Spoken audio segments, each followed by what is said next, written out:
ये स्टॉल है ईरानी हैंडीक्राफ्ट का और पेंटिंग्स की कॉपीज़ का। मासूमा बतूल यहाँ पर होस्ट हैं इसकी स्टॉल की, तो ये मुख्तलिफ उसके बारे में बताएंगी। जी मासूमा, जी अस्सलाम वालेकुम। वन बाय वन बताइएगा यहाँ से स्टार्ट। ये हमारी जो पेंटिंग्स आई हैं, ईरान की सबसे फेमस जो पेंटिंग्स हैं उनकी फ़ोटोज़ कॉपीज़ हैं। जैसे कि आप देख सकते हैं, ये एक बाज़ार का व्यू है, वहाँ के जो सुन्नती ट्रेडिशनल बाज़ार होते हैं उनका व्यू, ओपन बाज़ार का व्यू है। और ये वैसी इल्यूजन पेंटिंग है और वो ट्रेडिशनल ईरानी हाउस जो होता है वहाँ के घर। यस, तो ये पेंटिंग्स इनकी वैसे तो ओरिजिनल प्राइस बहुत एक्सपेंसिव होते हैं, ये वहाँ के जो फेमस आर्टिस्ट ने बनाई हैं, लेकिन ये उनके पीसेस हैं, फ़ोटोज़ हैं, सो ये सेल के लिए हमने दे रखे हैं।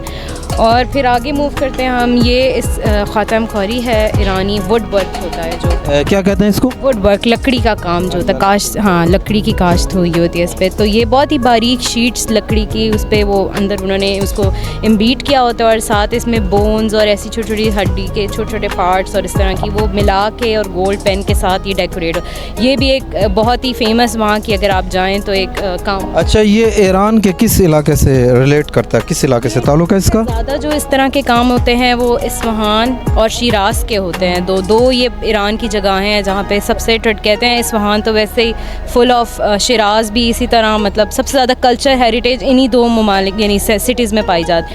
तो शिराज़ और इस्फ़हान, ये इस्फ़हानी काम है, कुछ शिराज़ी काम है हमारे। तो आगे अच्छा, ये शिराज़ी, ये इस्फ़हानी है, ये तो इस्फ़हानी काम, इसको हम कहते भी इस्फ़हानी काम है, वहाँ का ये स्पेशल काम होता है। और इसके बारे में मैं आपको बता दूँ, इस काम को मीनाकारी कहते हैं। मीनाकारी, मीना निकला है जन्नत से नाम, वो जो पैराडाइज। और ये मीनाकारी हुई है इस पे, और उसकी जो है ना मीनाकारी के बारे में बता रही हैं कि ये जन्नत से निकला है, उस लफ्ज़ की। मीना लफ्ज़ जो है जन्नत से निकला है, और वो ईरानी जो आर्टिस्ट हैं वो बिलीव करते हैं जन्नत का जो रंग है वो ब्लू आबी के नाम से वो कहते हैं। तो तभी इनका फेमस ये चीज़ है, ये सारे ब्लू के साथ कॉम्बिनेशन के साथ पेंट हुए होते हैं। और ये अंदर इसमें जो लोग अक्सर कंफ्यूज कर देते हैं, इसमें सिरेमिक या कोई और चीज़ यूज़ हुई होती है, ग्लास का भी नहीं है, ये स्टील नॉर्मल एक मेटल होता है, पतला मेटल होता है। कोई भी अगर आप इसको देखें तो ये बिल्कुल पतला हल्का सा मेटल है इसके अंदर जो ये है ओरिजिनल स्टील।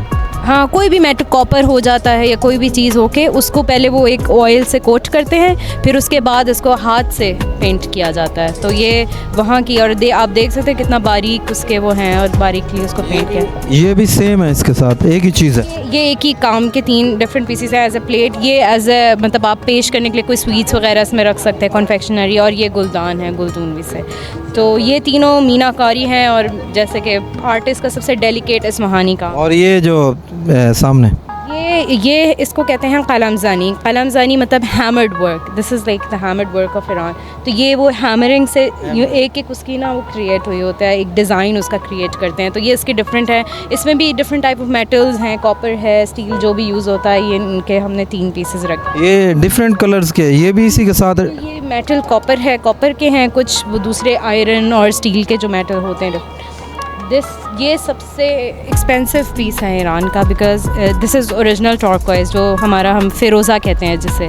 अच्छा, फ़िरोज़ा तो एक वो यूज़ होता है, उसमें पहनते हैं अंगूठी की। तो पत्थर होते हैं और ये सबसे महंगे पत्थर दुनिया के होते हैं। और ये इसमें ओरिजिनल सारे फ़िरोज़ा, क्योंकि ईरान में बहुत ज़्यादा जैसा आपको पता है फ़िरोज़ा पाया जाता, तो उससे और कॉपर और फ़िरोज़ा की मदद से इस गुलदान को, सबसे एक्सपेंसिव पीस होता है ईरान का, अगर आप बाय करना चाहें वहाँ से।